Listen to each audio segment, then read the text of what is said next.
Many years ago, I bought an old record 52D that was surplus as shop classes and vocational schools were gradually shut down. It was pretty beat up, but it found a good home as a face vise on my old workbench.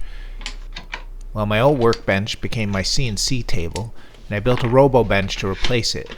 But while I have a leg vise on the Roubo, I don't have a face vise or an end vise, and these are really handy for working on a piece at 90 degrees. So it's time to give the 52D a makeover and a new home as an end vise on the Roubo.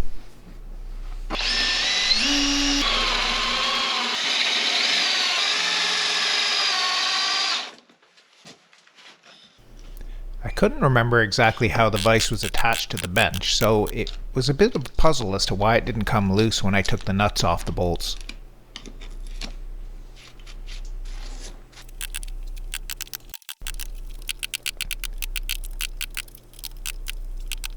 I'd recessed the bolts into the top of the workbench and covered them with a bit of dowel, but I'm pretty sure the vise should have slid off without me having to chip off the top of the bench again.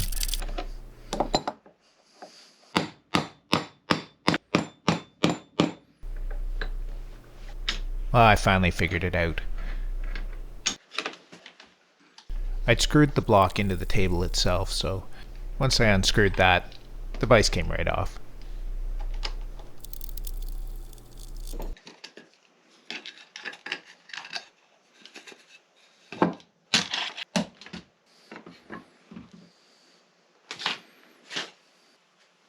The 52D is 7 inches wide. I'm going to create a block 12 inches wide and center the vise in that. And I'm going to place the vise on the left hand side of the bench.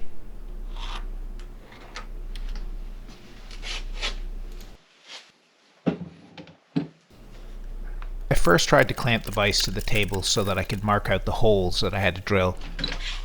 That was a bit of a mug's game.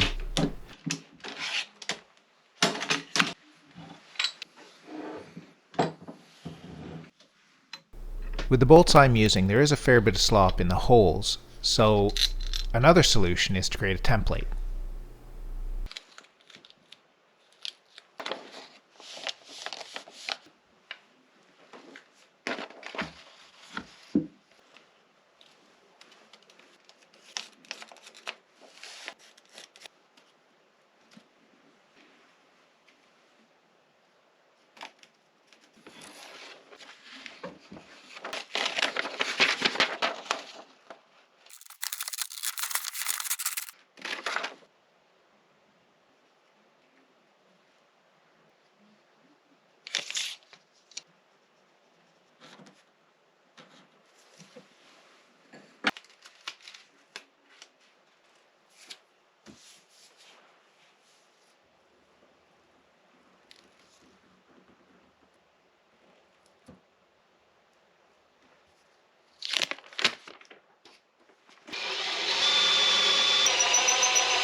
The vise is held on with 4 bolts.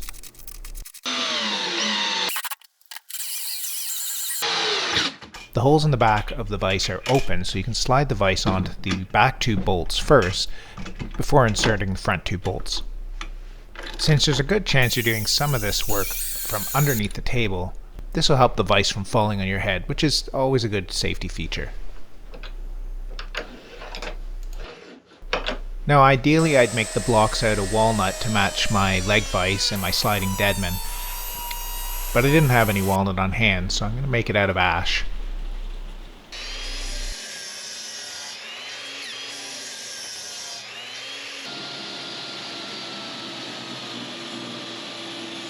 Each block is going to be 1.5 inches thick, and I'm going to cut them 3 5/8 inches high, so they're about 1/8 of an inch proud of the workbench.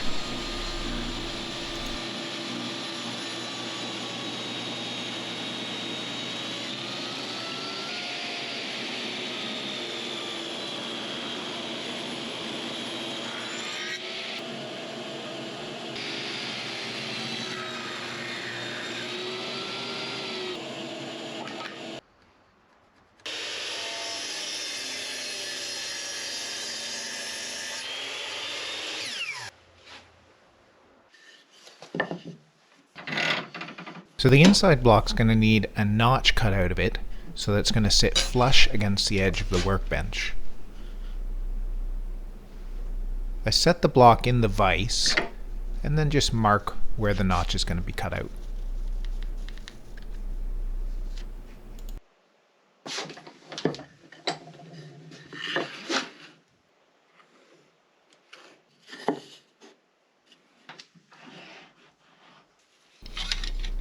To set the notch depth, I just use a carpenter square to lock the distance from the inside edge of the plate to the edge of the workbench.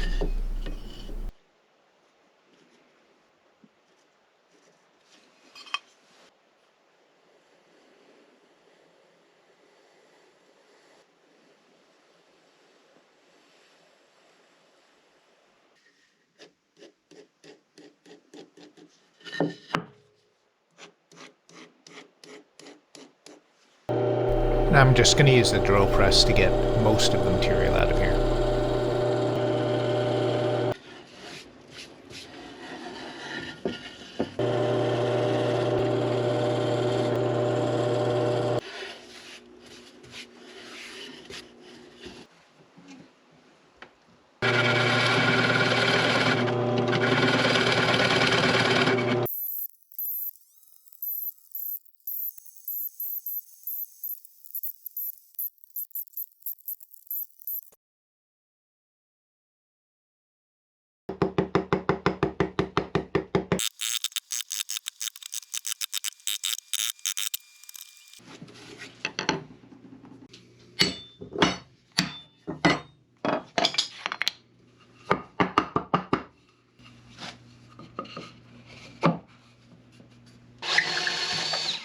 Before I finish assembly of the vise, I want to clean it up.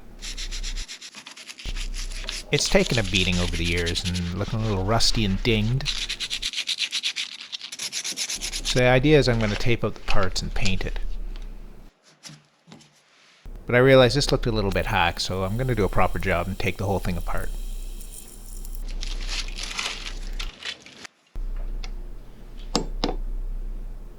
The vise is such a useful and powerful piece of equipment in the workshop. It can be a little bit intimidating to think that you can take this thing apart and put it back together again so it's going to work properly. But it's actually really easy to do.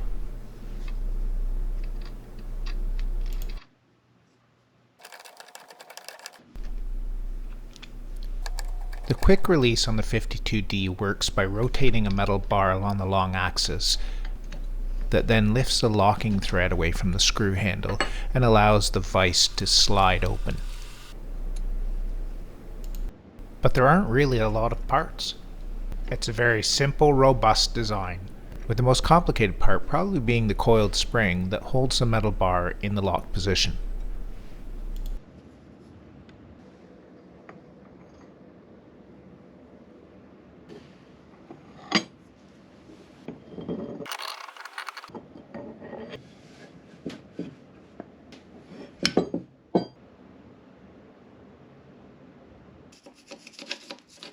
Once I'd done a decent job on the taping, it was time for the paint.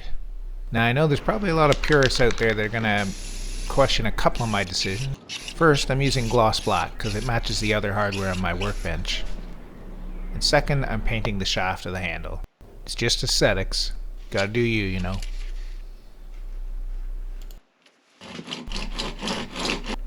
I've been using simple green to degrease and clean the parts, but I didn't have a good way to clean the thread of the handle. So I created this little contraption. It's going to let the handle sit in there for a little while and let the simple green get to work.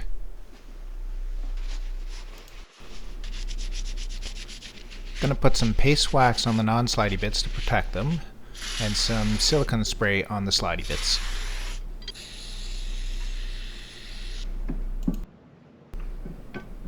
To reassemble it, I just do everything I did to take it apart, but backwards.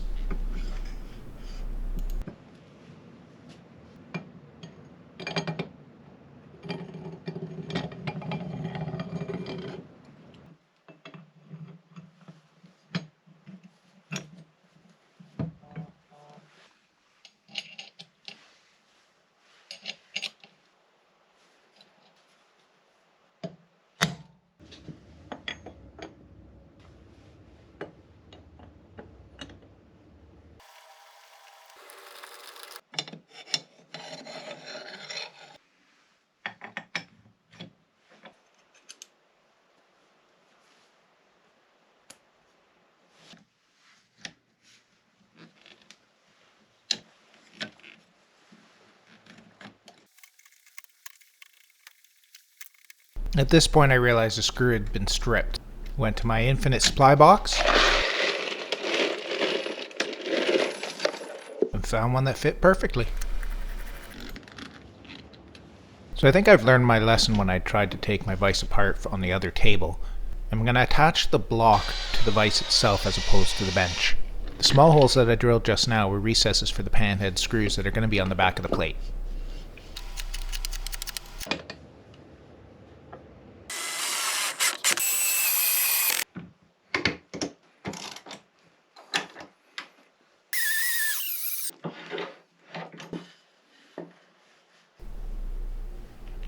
The nice part about doing blocks on a vise is that you don't need anything else to clamp it.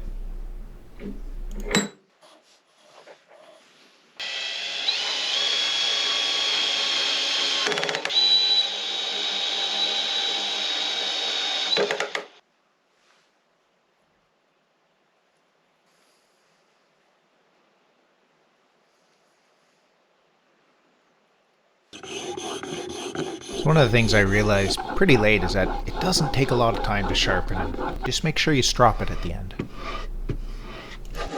And if you put in that little extra effort, get these beautiful curls.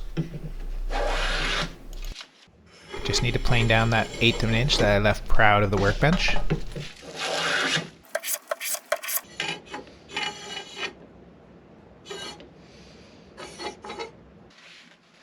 Gonna put a little bit of Danish oil on for protection and color.